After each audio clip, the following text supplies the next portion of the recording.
Anda kembali di Indonesia Business Forum. Saya akan mulai segmen kali ini dari testimoni kita, Ibu Risma. Bu Risma, mungkin Anda bisa ceritain usaha Anda apa saja, Bu? Usaha saya di bidang garment. Saya dari 2009, kurang lebih 1.200 karyawan, sama di garment juga. Saya di Purwakarta, produksinya itu ngebawain kurang lebih dari 50 sampai 100 brand anak lokal di Indonesia dengan sistem ya. Oke, bisa dilanjutkan? Silakan. Ya, untuk saat ini dari 3 tahun terakhir sampai sekarang karyawan sisa 200 orang Sisa saja. 200 orang? Iya. Dari 1.200? Kurang lebih 1.200. Hampir 80% begitu ya? Iya. Itu ngambilnya dari mana? Apakah impor barang yang dijual itu pakaian jadi berarti Kita pakaian jadi produksi sendiri. Produksi sendiri? Iya, kita produsennya langsung. Tapi apa yang membuat Anda kemudian merasa tertekan, terancam hingga akhirnya melakukan PHK? Apa yang terjadi pada industri Anda? Sebenarnya kalau PHK enggak, mungkin masih bisa dipanggil juga. Cuman karena memang betul kata Bapak tadi, karena emang nggak ada kerjaan, apa yang dikerjain gitu Kak. Tapi kalau kita lihat sekarang, itu berarti kan dari impor Cina kan semakin masif ya? Betul, di betul. Tanah air. Itu sangat berpengaruh sekali. Sangat berpengaruh. Betul. Seperti apa berpengaruhnya? Dari segi harga pun kita tuh tidak bisa bersaing. Contoh dari bahan baku saja, kalau kita dibandingkan dengan contohlah baju anak saja. Kalau saya kan kebanyakan baju anak ya Pak ya. Baju anak produksinya itu kalau kita beli, saya dulu kan pelaku impor juga, banyak barang-barang juga yang saya beli dari sana. Kalau dulu kaos saja itu saya beli jadi dari Cina itu cuma 4.000 sampai 7.000 rupiah. 4.000 sampai 7.000 rupiah? Iya, anak ya Pak ya. Kalau di Indonesia saya bikin pelaku usahanya sendiri, bikin sendiri, itu HPP-nya bisa di angka 25.000. 25.000 per rupiah? piece. Kalau sekarang masih sama dengan harga segitu atau lebih tinggi? Lebih tinggi lagi, karena makin kesini harga semakin naik. Untuk material di Indonesia sendiri itu sangat mahal. Oke, bagaimana menyiasatinya? Biar terus bertahan bersaing dengan harga barang impor yang murah sekali. Kalau untuk bertahan mungkin bukan bertahan lagi, karena dari 1.200 karyawan itu hilang hampir 80%, tersisanya 200 orang. Jadi kalau untuk sekarang kita lebih menekan resiko. Jadi kalau dulu itu kan bermainnya kita di distributor. Saya membawai beberapa distributor di seluruh Indonesia. Gimana nggak khawatir ya Kak ya, jadi kayak yang tadinya kita jualan di seluruh Indonesia, customer kita itu beli minimal pembelian di kita itu secara partai itu harus pembelian itu 500 piece. Sekarang kalau di marketplace ya dengan bahan-bahan barang-barang impor jadi, mereka beli satu dengan beli di kita 500 piece itu harganya sama. Dari segi harga juga udah jauh beda. Udah jauh. Tidak bisa bersaing begitu ya dengan tidak harga. Bisa bersaing, betul. Dari barang-barang impor, betul. Khususnya dari Cina. Betul.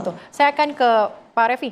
Pak Revi, mungkin Anda bisa gambarkan kepada kami kalau di Indonesia sendiri untuk ekspor dan juga impor kita itu sebenarnya balance nggak sih?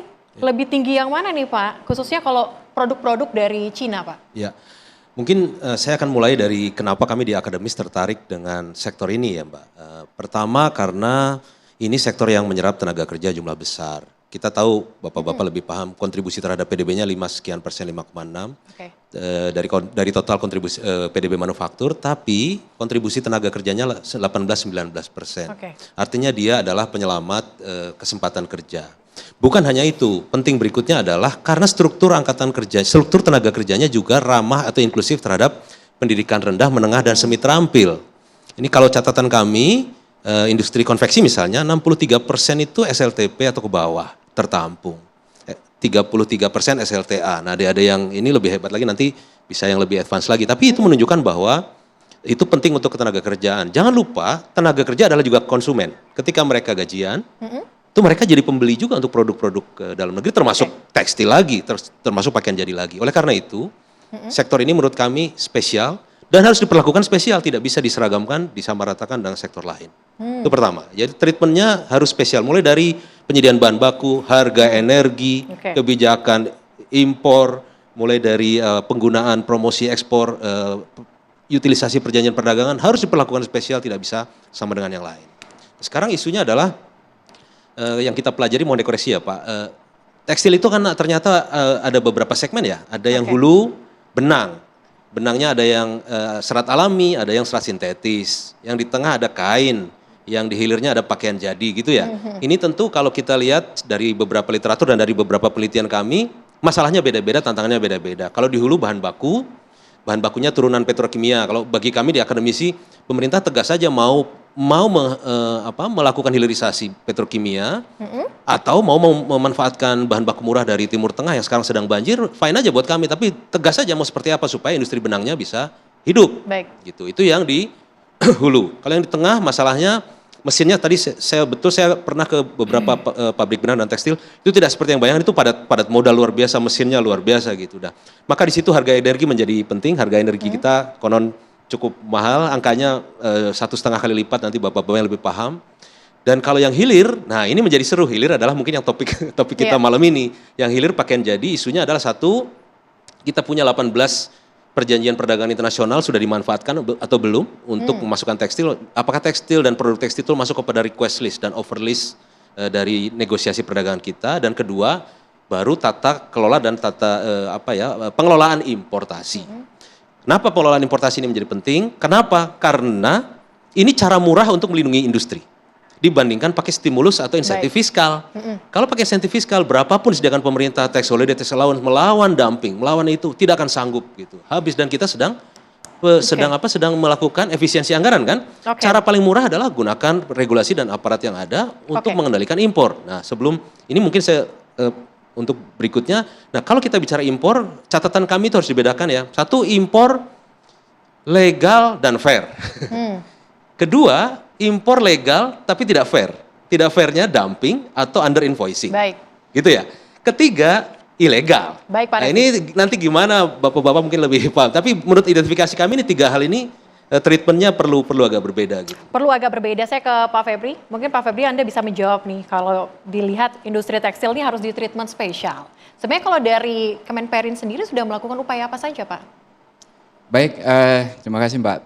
Pertama, kami dari Kementerian Perindustrian juga, karena di meja ini hanya dari Kementerian Perindustrian yang mewakili pemerintah, menyampaikan empati kepada para pelaku industri yang mengalami penutupan industri. Yang kedua, kami juga menyampaikan empati kepada para pekerja industri yang mengalami PHK. Ya, dan yakinlah bahwa pemerintah Indonesia, terutama Kementerian Perindustrian, selalu berada di belakang industri manufaktur Indonesia, industri manufaktur dalam negeri dan juga pekerja industri, dan 19,1 juta pekerja industri manufaktur di Indonesia. Kementerian Perindustrian di pemerintahan selalu berjuang dan memperjuangkan kepentingan industri agar ada kebijakan yang pro industri. Ya. Nah, terkait dengan penutupan industri, penutupan pabrik, ya, perlu kami sampaikan bahwa kami melihat salah satu akar masalahnya adalah melemahnya demand produk manufaktur, terutama produk tekstil, TPT, alas kaki, dan beberapa produk TPT yang lainnya, baik itu demand yang di dalam negeri, di pasar domestik, maupun yang diekspor. Kalau diekspor kita tahu lah bahwa perekonomian global saat ini sedang gonjang-ganjing, ya. Kita lihat ada pemberlakuan kemarin, pengumuman pemberlakuan tarif Trump yang membuat ada perang dagang. Itu juga berimbas terhadap industri TPT, tekstil dan produk tekstil. Begitu juga di pasar domestik. Nah, di antara penyebab-penyebab penutupan industri itu, paling besar itu adalah melemahnya demand domestik. Demand domestik. Demand domestik kalau bahasanya Pak Beni tadi, kerjaan itu berkurang. Atau kalau bahasa Ibu yang punya pabrik garment tadi itu ordernya berkurang. Order dari pasar domestik. Ordernya berkurang kan karena impor ya Pak? Betul, nanti karena- akan ke sana. Oke, baik. Nah, begitu.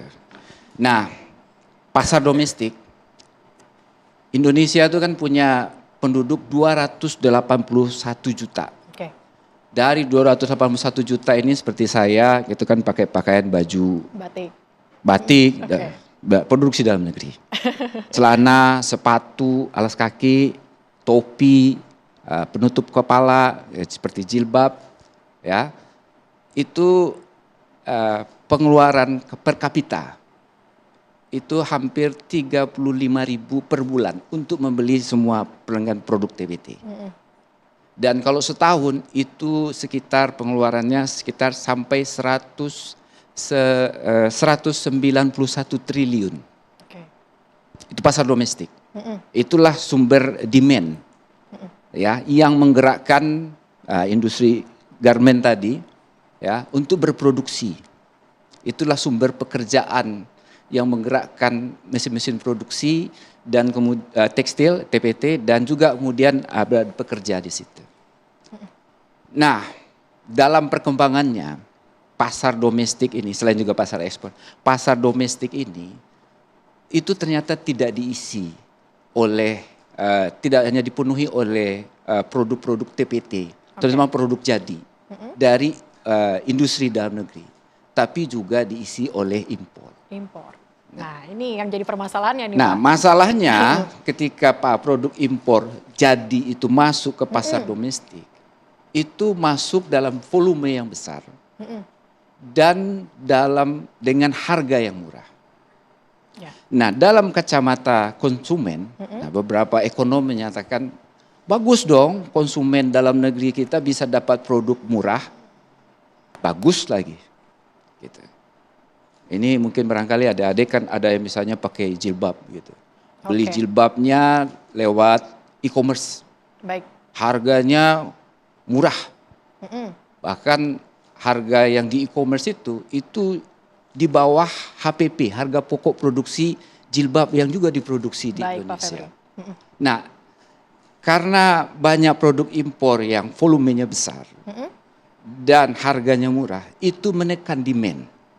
Menekan sumber pekerjaan order yang diharapkan oleh industri garment. Dan industri garment ini membutuhkan bahan baku dari industri intermediate, industri tekstil. Baik. Itu yang membuat industri garment dan industri tekstil ini mulai mengurangi produksi, sulit bersaing dan kemudian mengurangi utilisasi produksinya. Baik, Pak Febri, mohon maaf saya harus potong dulu, nanti kita akan coba lanjutkan lagi, lebih dalam lagi mengenai ini Pak. Khususnya terkait dengan apa saja upayanya gitu ya Pak ya, yang sudah dilakukan oleh Kemenperin, Pak Febri. Tapi usaha jeda, tetaplah bersama kami di Indonesia Business Forum.